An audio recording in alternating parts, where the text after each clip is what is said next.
Assalamualaikum warahmatullahi wabarakatuh. Nama saya Erwinda, Stambuk A25121013, kelas C, Program Studi Pendidikan Kimia, Fakultas Keguruan dan Ilmu Pendidikan, Universitas Tadulako.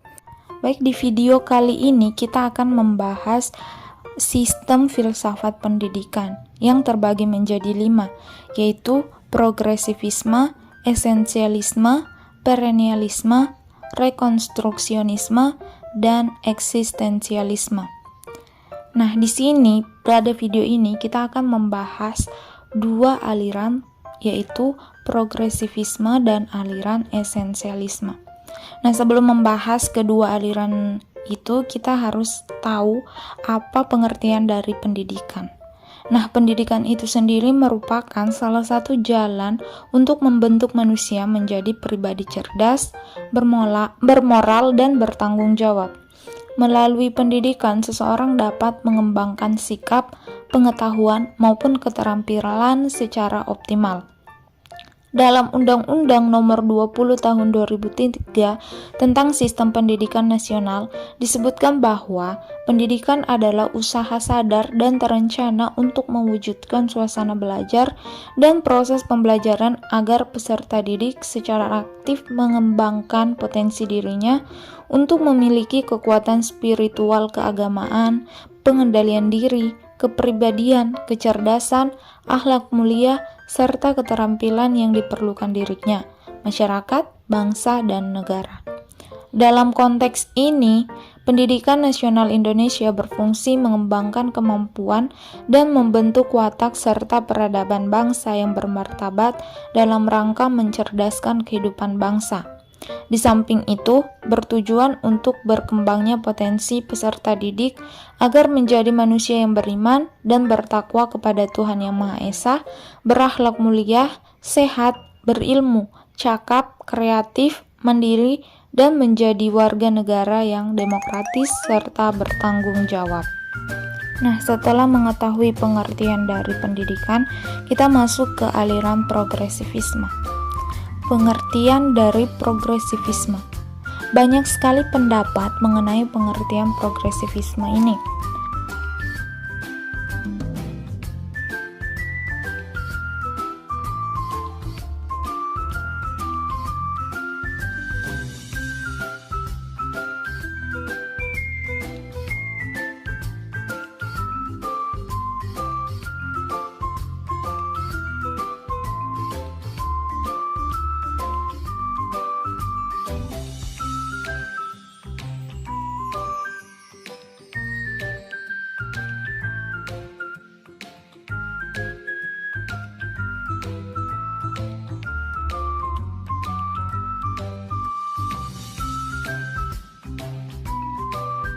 Dari beberapa penjelasan tersebut dapat dipahami bahwa aliran progresivisme adalah suatu aliran dalam filsafat pendidikan yang menghendaki adanya perubahan secara cepat, praktik pendidikan menuju ke arah yang positif. Dengan kata lain, pendidikan harus mampu membawa perubahan pada diri peserta didik, menjadi pribadi yang tangguh dan mampu menghadapi berbagai persoalan serta dapat menyesuaikan diri dengan kehidupan sosial di masyarakat. Oleh karena itu, progresivisme sangat menghendaki adanya pemecahan masalah dalam proses pendidikan. Lanjut masuk ke tujuan pendidikan progresivisme. Berkaitan dengan tujuan pendidikan, maka aliran progresivisme lebih menekankan pada memberikan pengalaman empiris kepada peserta didik, sehingga terbentuk pribadi yang selalu belajar dan berbuat. Maksudnya, pendidikan dimaksudkan untuk memberikan banyak pengalaman kepada peserta didik dalam upaya pemecahan masalah yang dihadapi di lingkungan sehari-hari. Dalam hal ini, pengalaman dipelajari harus bersifat real atau sesuai dengan kehidupan nyata.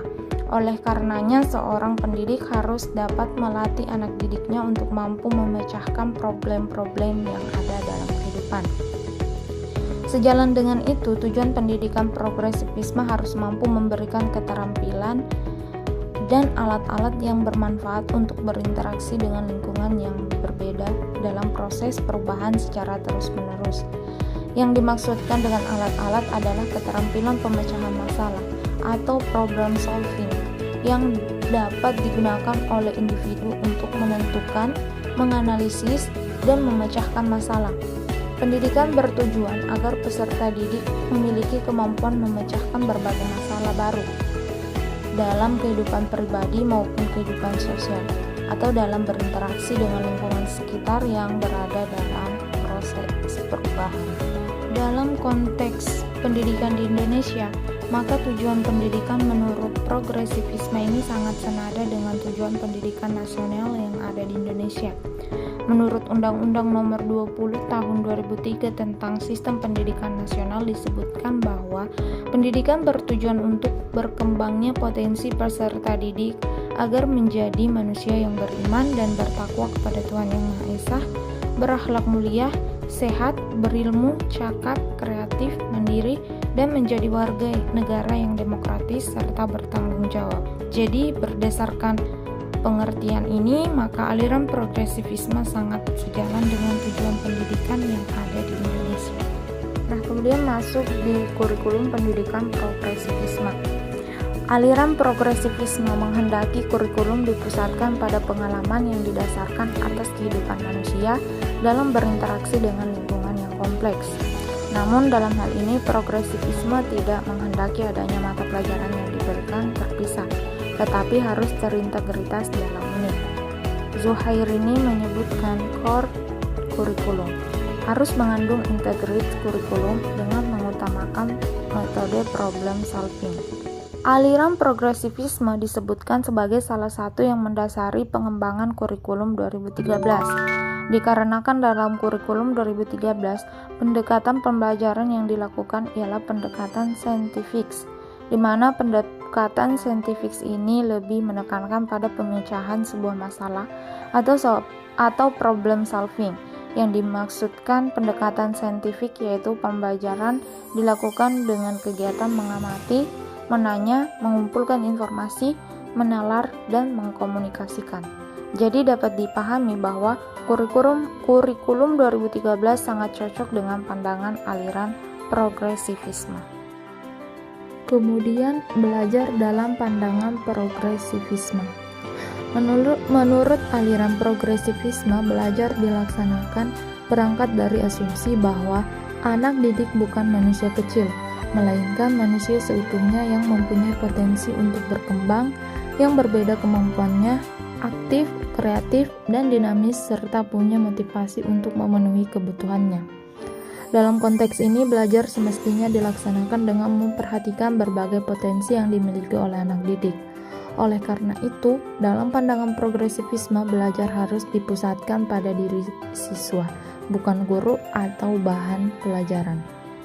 Selain itu, aliran progresivisme beranggapan bahwa belajar adalah suatu proses yang bertumpu pada kelebihan akal manusia yang bersifat kreatif dan dinamis sebagai potensi dasar manusia dalam memecahkan berbagai persoalan kehidupan.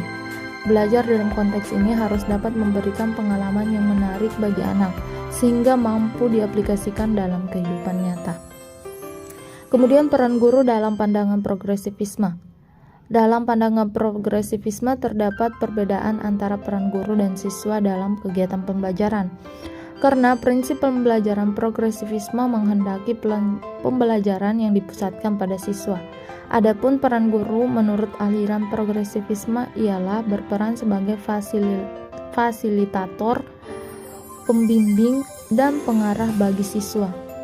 Menurut Gutek, pendidikan progresivis mencari guru yang memang berbeda dari guru di pendidikan tradisional dalam hal watak, pelatihan, dan teknik pengajarannya. Karena kelas atau pendidikan progresivis berorientasi pada kegiatan yang bertujuan, pendidik progresif sangat perlu mengetahui bagaimana cara pendorong untuk dapat berpendapat, berencana, dan menyelesaikan proyek mereka.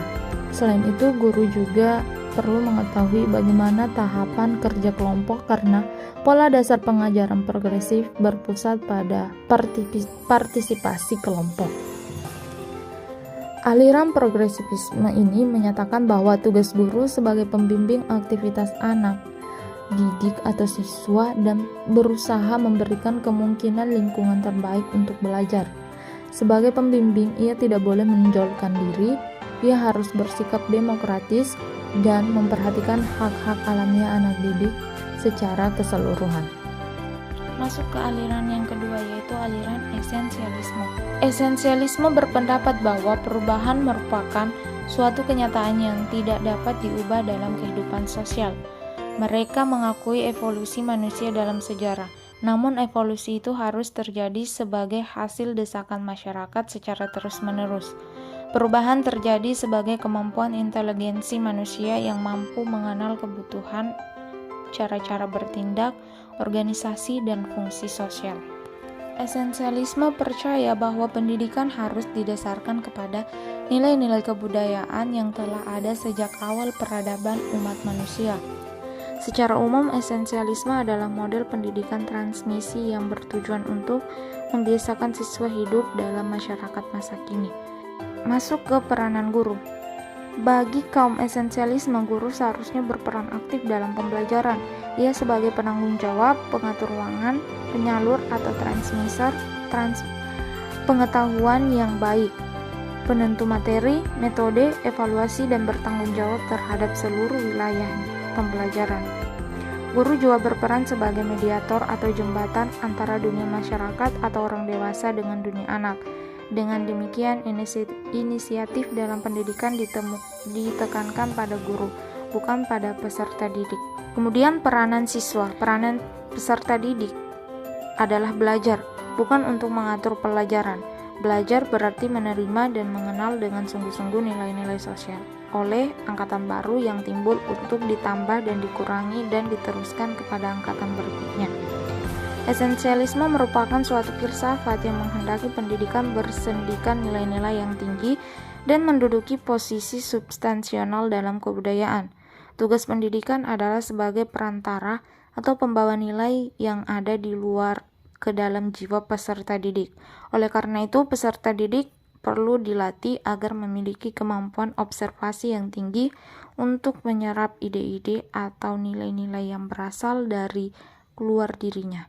Kemudian kurikulum dari aliran esensialisme ini. Kurikulum direncanakan dan diorganisasikan oleh orang dewasa atau guru sebagai wakil masyarakat. Kurikulum esensialis menekankan pengajaran fakta-fakta.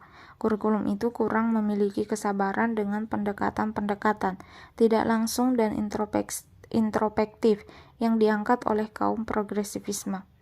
Beberapa orang esensialisme bahkan memandang seni dan ilmu sastra sebagai embel-embel dan merasa bahwa pelajaran IPA dan teknik serta kejuruan yang sukar adalah hal-hal yang benar penting diperlukan siswa agar dapat memberi kontribusi pada masyarakat.